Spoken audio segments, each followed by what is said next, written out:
to be educated, but I'm so frustrated. Hey guys, welcome back to the channel. Hey, tonight we're going to get into something that I think is kind of a little perplexing to me, you know what I mean? It's that whole Rock and Roll Hall of Fame thing, man. I see a lot of talk about it, and I wouldn't be the first person to say, man, when it comes down to music, I'm not always sure these people are knowing what they're doing. You know, some of the people that they pick to induct and stuff like that. I know why they do it. Originally, it was started to preserve the rock and roll music and that whole story and stuff like that. But for obvious reasons, they had to stretch out and include other genres and stuff. But some of the people that they pick, But the biggest problem I have is when it comes down to the Ohio players. Man, they have been overlooked many times, even till today. Wait a minute, Mr. Mindset. You mean the Ohio players are not in the Rock and Roll Hall of Fame? Yeah, man. That's the way it is. So Now, bruh, I know that the Beastie Boys, NWA, Mary J. Blige, heck, even Kid Rock, and I couldn't name a thing he did to save my life. yeah, man, that's crazy, ain't it?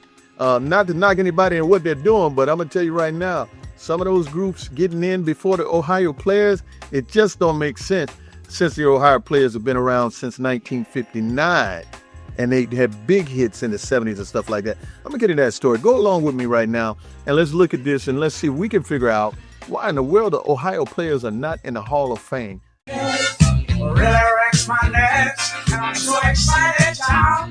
Why isn't the Ohio players in the Rock and Roll Hall of Fame? That is the question that hit me right in the soul the last time I heard it said that they still weren't there. The Ohio players weren't just another band. They didn't just drop a few singles into the charts. They reshaped the sound of funk, turned it into something bigger than a genre, and left grooves so deep they still run through music today.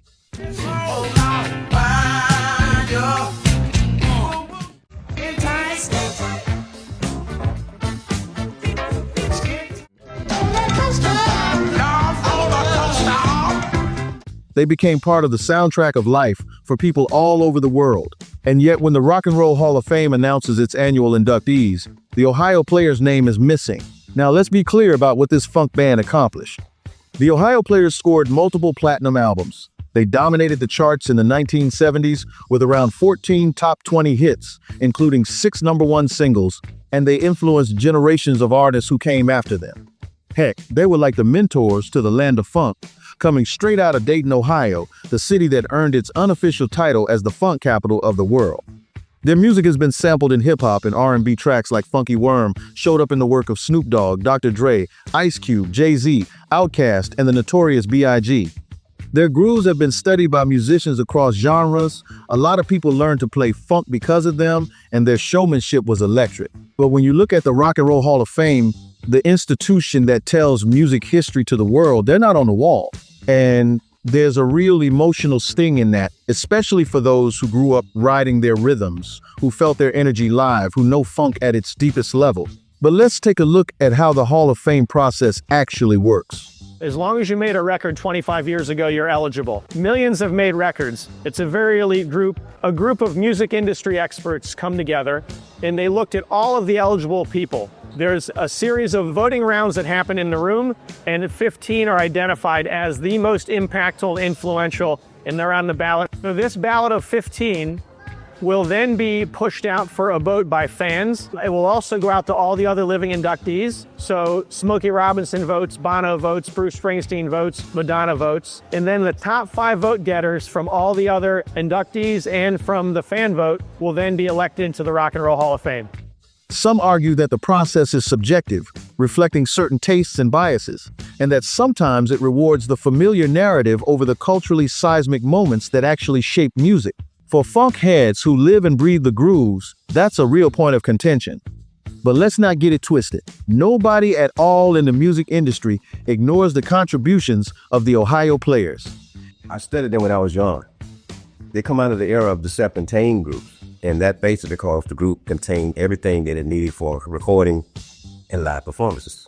Their body of work, the music that they play, and the time that they've been in the industry and successfully doing it, it surely should be there. They're one of those groups.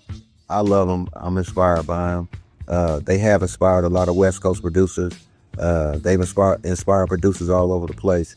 Just by the production and the sound, there's just something that was just totally just different. I'm still a fan, and they really deserve to be in the Hall of Fame because they created a sound that, you know, still trying to duplicate, but they can't.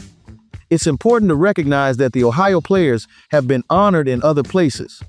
In 2013, they were inducted into the Rhythm and Blues Music Hall of Fame, a recognition many felt was overdue. In 2021, the street Ohio Players Way was officially dedicated and unveiled. In 2025, the band received a star placed on the Cincinnati Black Music Walk of Fame.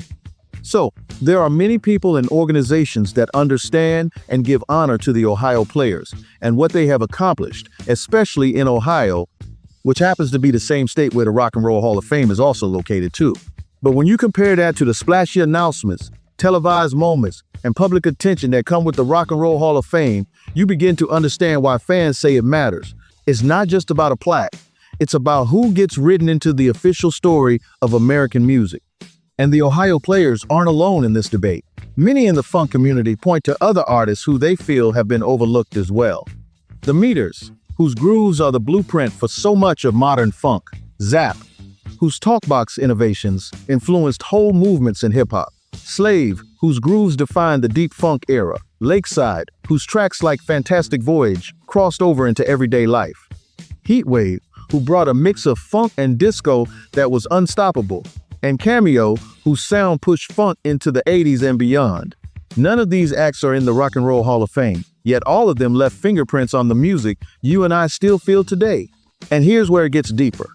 Some of the musicians that were once a part of the Ohio Players roll call, people like Leroy Sugarfoot Bonner, Marshall Rock Jones, Clarence Satchel, Ralph Pee Wee Middlebrooks, Robert Ward, Walter, Junie Morrison, Greg Webster, the original drummer, and Clarence Chet Willis.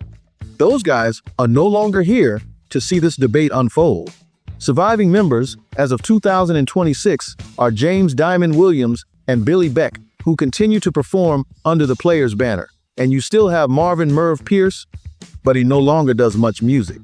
But only they could be able to appreciate the recognition for the band, along with the families of the ones we lost, while they continue to carry on the legacy and feel the pride of the music their relatives created participating in the band.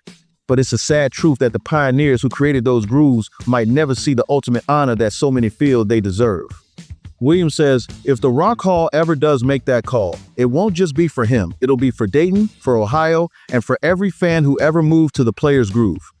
Despite their influence, the Rock and Roll Hall of Fame, located just a few hours north of the band's hometown of Dayton, has never come calling, and the omission is baffling to many people.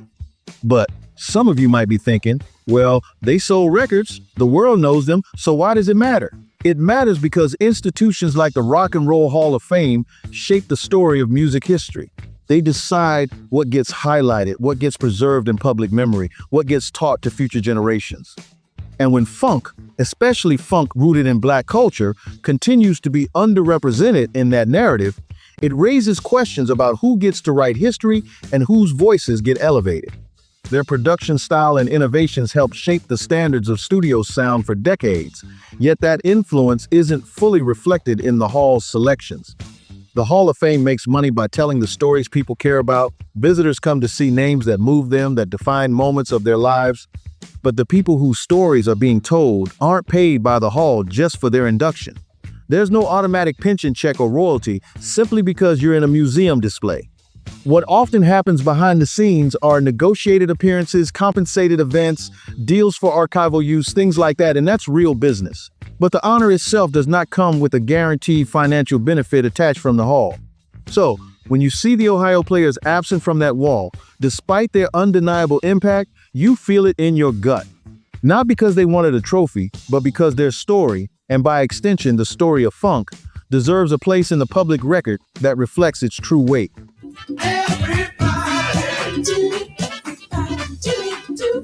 If the architects of this sound aren't recognized where the world goes to learn music history, then what does that say about how we value the music that shaped us? People who feel this know exactly what I'm talking about, and people who don't yet see it will probably feel something when they think about the grooves that changed the game. This isn't just a conversation about a plaque. This is a conversation about legacy, respect, and how music history gets told and remembered. And that's why the Ohio Players' absence from the Rock and Roll Hall of Fame is a story worth talking about, debating, and feeling, because funk isn't just music, it's culture. Yeah, if I have to give my real opinion, it's nothing wrong with the music that they did. It's got to be a little bit when people, they know the songs, they know the group and stuff like that. But at the time when they were doing those big hits, I was back then. I was a kid at that age. You know, people loved the music and whatnot, but they didn't quite understand who the Ohio Players really were and some of the things they were doing with the album covers and some of the way that the songs were being sang. It was so different at the time. Nobody was doing that stuff and whatnot. And I think that stigma just kind of stuck and they just never got their due. But I'm going to tell you right now, eventually, and I believe very soon, they're going to get their due, man. Ohio Players deserve to be in the Rock and Roll Hall of Fame, and they're going to get it. And I hope to see it in my lifetime. How about you? Anyway, guys, I hope you appreciated that on the Music Mindset channel. Check back with me when we come back with some new stuff, and I'll see you guys next time. Thanks.